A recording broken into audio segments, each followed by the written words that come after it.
इकाई 3 समझदार नन्ही। 3 समझदार नन्ही। विद्यार्थी मित्रों, आपके शिक्षक क्रमशः आपको कहानी के परिच्छेद का पठन करवाएंगे। पढ़ो और सुनो। कहानी। एक बड़ा सा तालाब, जहां एक नन्ही बतख अपनी माँ के साथ रहती थी। उसी तालाब के किनारे एक बिच्छू भी रहता था और तालाब के पास दलदल भी था। एक दिन नन्ही बतख तट पर आई तो उसने देखा कि एक बिच्छू दलदल में फंसा है। बिच्छू ने नन्ही से प्रार्थना की, बहन मुझे बचा लो। नन्ही को उस पर दया आ गई। उसने बिच्छू को दलदल से उठाकर सूखे स्थान पर रख दिया। बिच्छू को शैतानी सूझी। उसने नन्ही को डंक मार दिया। नन्ही पीड़ा से तड़प उठी। उसने बिच्छू से पूछा, क्यों भाई, तुमने मुझे डंक क्यों मारा? बिच्छू लापरवाही से बोला, क्या करूं, डंक मारना मेरा स्वभाव है। नन्ही बोली, तुम यह गंदी आदत छोड़ दो, नहीं तो कोई मुसीबत में तुम्हारी रक्षा नहीं करेगा। बिच्छू उसकी बात अनसुनी कर आगे बढ़ गया। नन्ही अपनी माँ के पास नदी में चली गई। माँ ने पूछा, नन्ही बेटी, तुम कहाँ रह गई थी? नन्ही बोली, माँ, एक बिच्छू दलदल में फंस गया था, उसे बचाने में देर हो गई। माँ खुश होकर बोली, बेटी, यह तुमने बहुत अच्छा काम किया है। नन्ही बोली, लेकिन बदले में उसने मुझे डंक मार दिया। माँ बोली, बिच्छू अपनी गंदी आदत का गुलाम है, तुम उसे चाहे कितनी बार बचाओ, वह बार बार डंक मारता रहेगा। नन्ही बोली, माँ, मैं उसकी गंदी आदत छुड़ा कर रहूंगी। कुछ दिन बाद बिच्छू के प्राण पुनः संकट में पड़ गए। इस बार वह पानी की धारा में जा गिरा और डूबने उतराने लगा। मौत सामने देखकर बिच्छू को नन्ही की याद आई। वह नन्ही को पुकारने लगा। नन्ही ने उसकी करुण पुकार सुन ली। वह झपट कर बिच्छू के पास आ गई। सहसा ही उसके मन में विचार आया, अब मैं इस गंदे स्वभाव वाले बिच्छू को नहीं बचाऊंगी। बिच्छू गिड़गिड़ाने लगा, बहन मुझ पर दया करो। नन्ही का मन डोल गया। उसने सोचा, हो सकता है इसने अपनी गंदी आदत छोड़ दी हो। नन्ही ने बिच्छू को दोबारा जीवन दान दिया। बिच्छू अपने स्वभाव के अनुसार उसे डंक मारने के लिए आगे बढ़ा। नन्ही उसका इरादा समझ गई। वह मुस्कुराकर बोली, बिच्छू भाई, ठिठक क्यों गए, डंक मारो। बिच्छू शर्म से पानी पानी हो गया। वह खिसियाकर बोला, बहन एक बात बताओ, मैंने सदा तुम्हारे साथ विश्वासघात किया, फिर भी तुमने मेरे साथ भलाई ही की, ऐसा क्यों? नन्ही बोली, भलाई करना मेरा स्वभाव है। मैं तुमसे बदला लेने के लिए अपनी अच्छी आदत क्यों छोड़ दूं? मेरा काम बचाना है। मैं मुसीबत में पड़े को बार बार बचाती रहूंगी। तुम्हारा काम डंक मारना है, तुम मारते रहो, देखती हूँ कौन जीतता है। बिच्छू पछतावे से भर गया। बोला, नन्ही बहन, आज तुम जीत गई। मैं वचन देता हूँ कि अब मैं किसी निर्दोष जीव को डंक नहीं मारूंगा। नन्ही खुश होकर नदी में चल दी। माँ ने आज फिर पूछा, बेटी कहाँ देर कर दी? नन्ही ने पूरी घटना बता दी। माँ प्यार से बोली, प्यारी समझदार नन्ही, भले लोग अपनी बार बार की भलाई से इसी तरह बुरे लोगों को भला बनने की राह दिखाते हैं। नन्ही प्रसन्न होकर थिरकने लगी।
एक बड़ा सा तालाब जहाँ एक नन्ही बतख अपनी माँ के साथ रहती थी, उसी तालाब के किनारे एक बिच्छू भी रहता था और तालाब के पास दलदल भी था।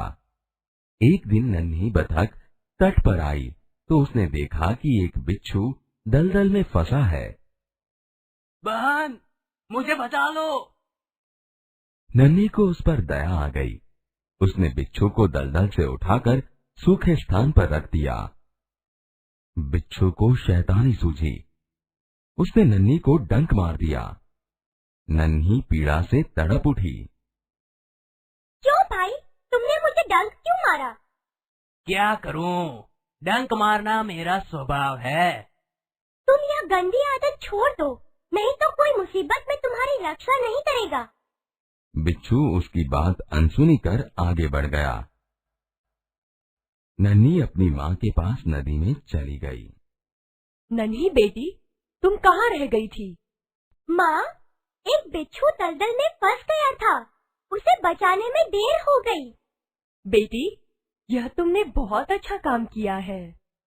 लेकिन बदले में उसने मुझे डंक मार दिया। बिच्छू अपनी गंदी आदत का गुलाम है।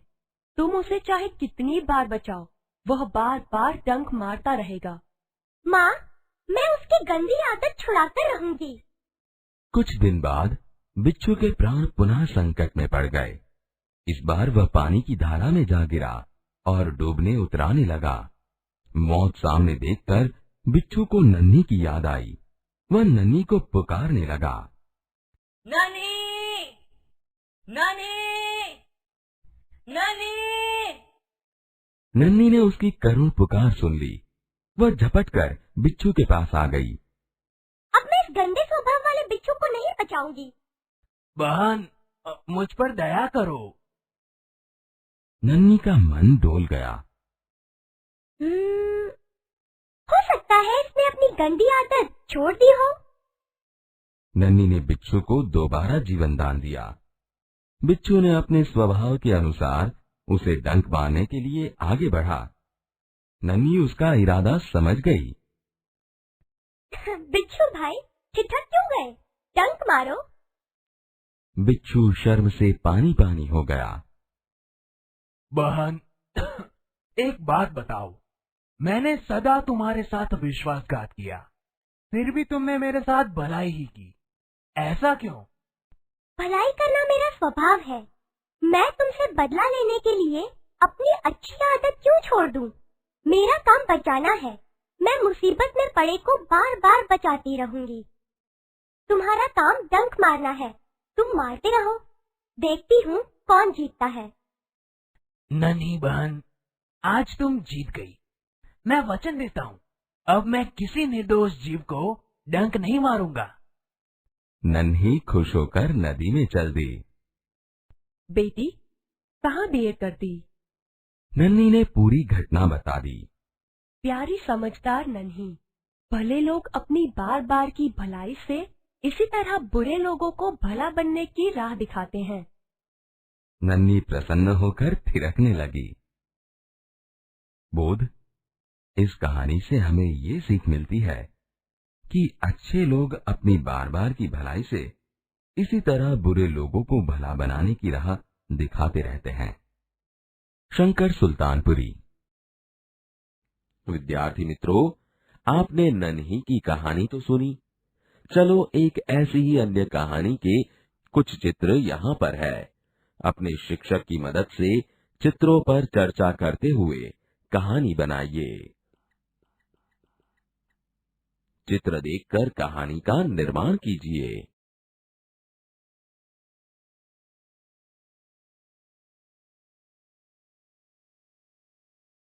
बाल दोस्तों, आपने कई प्रकार की घटनाओं के बारे में सुना होगा। आप यहाँ पर जो घटना देख रहे हैं, उसके बारे में नीचे दिए गए प्रश्नों की मदद से सोचकर घटना का वर्णन कीजिए।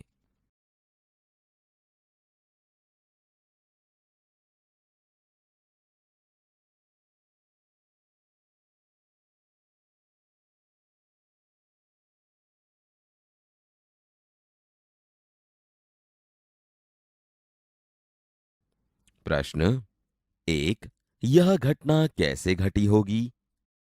2, अकस्मात होने पर क्या हुआ होगा? 3, अकस्मात का कारण क्या होगा? 4, अकस्मात के समय हमें कौन सी सावधानी रखनी चाहिए? 5, आपने ऐसी घटना कब और कहां देखी थी? विद्यार्थी मित्रों, आपने संज्ञा की जानकारी तो प्राप्त की है।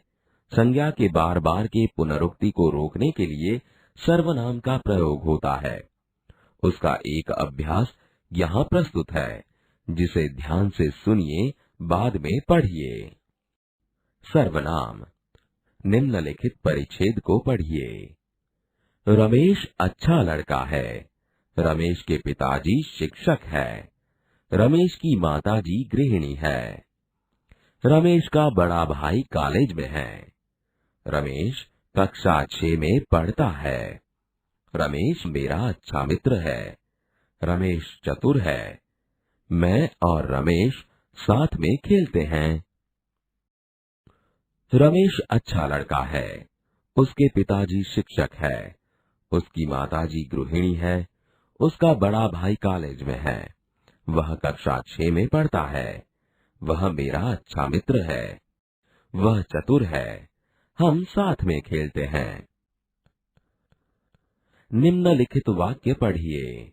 1, मैं डॉक्टर बनना चाहता हूँ। 2, तुम तो शिक्षक हो ना। 3, आप व्यापारी कैसे बन गए? 4, वह काम मुझसे नहीं होगा। 5, तुम्हें क्या पसंद है? 6, दाल में कुछ कम है। 7, मैं अपने आप काम कर लूंगा। बाल दोस्तों, इन वाक्यों के अभ्यास से आपको पता चला होगा कि संज्ञा के बदले इन शब्दों का उपयोग हुआ है। मैं, तुम, आप, वह, तुम्हें, कुछ, अपने आप जैसे शब्दों को सर्वनाम कहा जाता है। अब आप इन शब्दों का उपयोग कर वाक्य लिखिए।